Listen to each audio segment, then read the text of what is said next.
Good evening. Hello, everybody. Hello, Lisa, and welcome to our subscriber exclusive with Sky, Our newest team member. our newest team member, possible mascot of Dark Ozarks, and this is just an interesting topic. First of all, utilization of dogs in particular, but animals in investigations. Yeah, it's more common than you think. Not a whole lot of investigators I know do, but I do know several that routinely bring usually a dog to investigations. Some dogs tend to be more aware of activity than others, and often it's a matter of just seeing what they key in on. It's another resource. It's just like your own senses, but relying on theirs as well, which since they have broader eyesight, broader range of hearing, and of course smell, etc., they can often be aware of things that we aren't. Exactly. And that, just from a technical standpoint, that the capacity that for dogs, for example, to hear and smell things far beyond human capacity does Mhm. provide just that common sense edge. I am personally very curious in terms of, as Sky gets a little bit older, of introducing him to some of our favorite haunted locations and just seeing how he responds.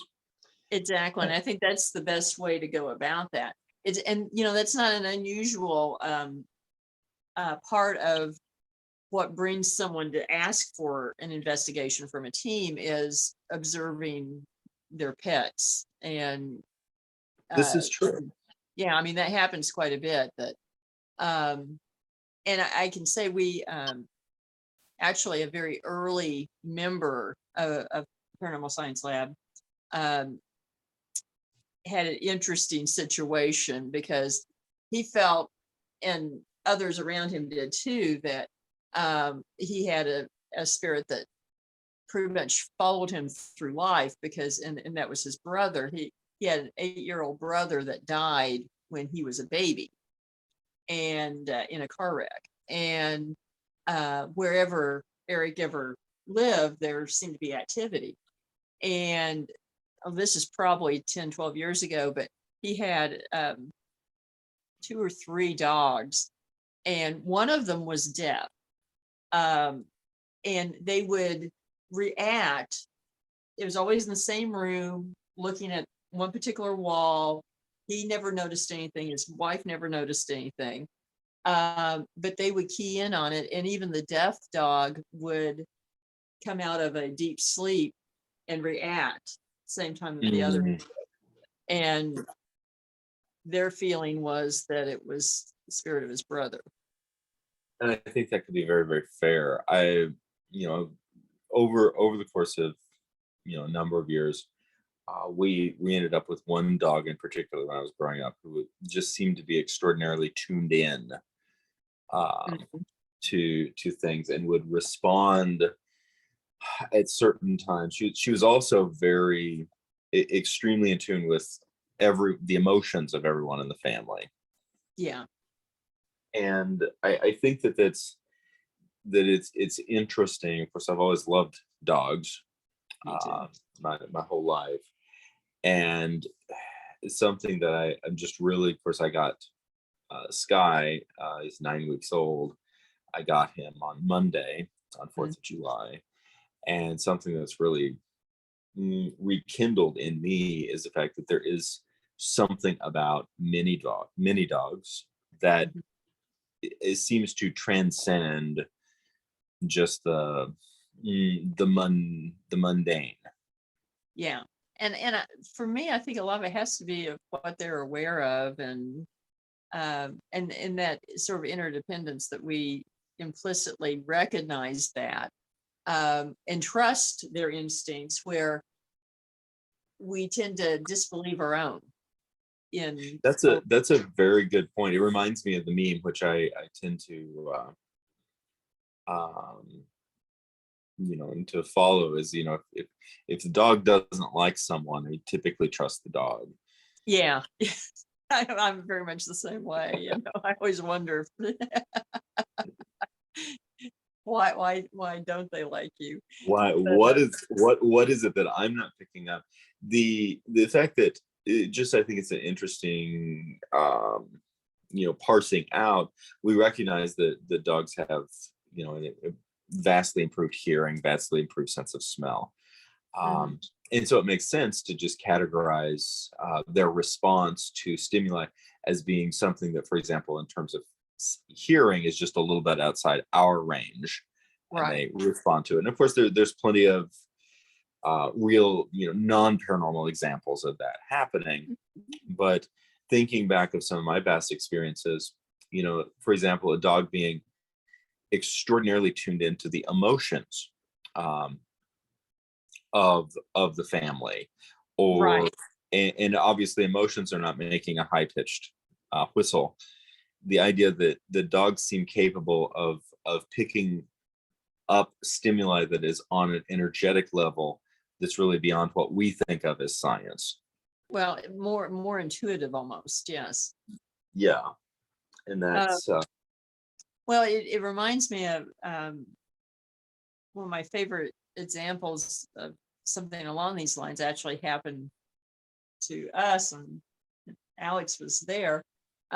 Years ago, we were camping out uh, on our farm, and had our boxer with us at the time, Sadie, and she was never afraid of anything and go running through the woods, whatever, and um, she was fine, and even at night, I mean, and so she'd been fine all day, and as the day is winding down, we've got a fire going, etc., and suddenly her demeanor changes.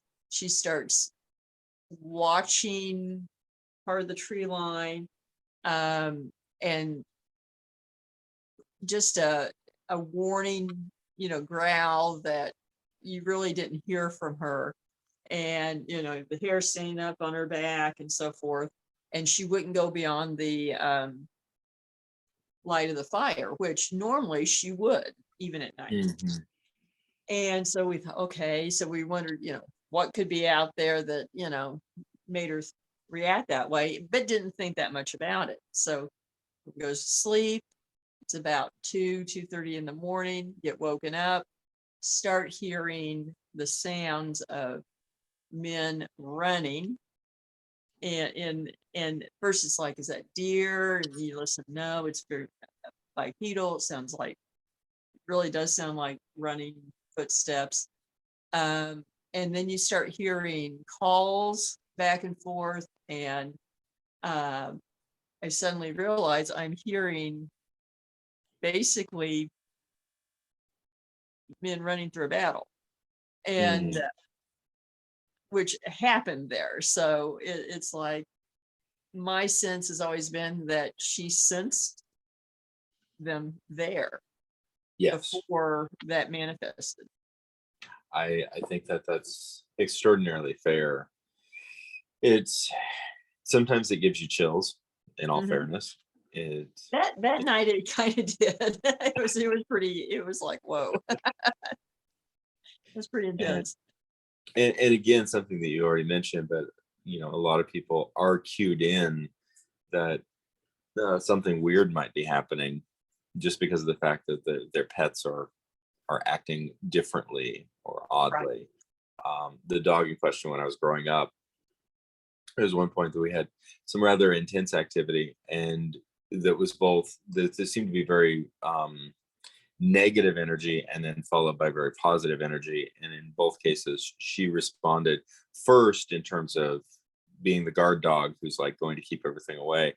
And then Right. when all that went away and everything got really peaceful, she wanted to come in the house, which she wasn't. She was an outdoor farm dog. She Hmm. didn't come in the house barely. Um, and we let her in. She ran, jumped up on the couch, and probably for the next 10 minutes or so, just you could watch her track um, things moving through the house. Mhm. It was a strong sense. It wasn't a negative. It was a very strong sense of peace, and we just watched her watch things we couldn't see Yeah, for an extended period of time. It wasn't like maybe. It was very obvious that she was tracking multiple, exactly. and then after a while, that very beautiful sense of peace just faded, and she sat on the couch for a second, hopped off, did her usual, I'm going to snuffle through the kitchen to see what food you dropped, and Uh-huh. then walked to the back door and was ready to be let out. Yeah. It's and that has been my experience with uh clients who have animals uh sensing things, is that while it's going on, that's their focus. And then as soon as it's gone, it's like they're unaffected. Yeah, It's like yeah, not really a lingering effect for them. I tend to agree. But I do think it's fair to say that dogs can be um, extraordinarily special creatures that really I think hold a very unique place, obviously in many of our hearts, but I think that they also hold a very unique place in the cosmos. I think so, and certainly are connected in a way that we don't consciously give them credit for, but when it's going on, we tend to trust it.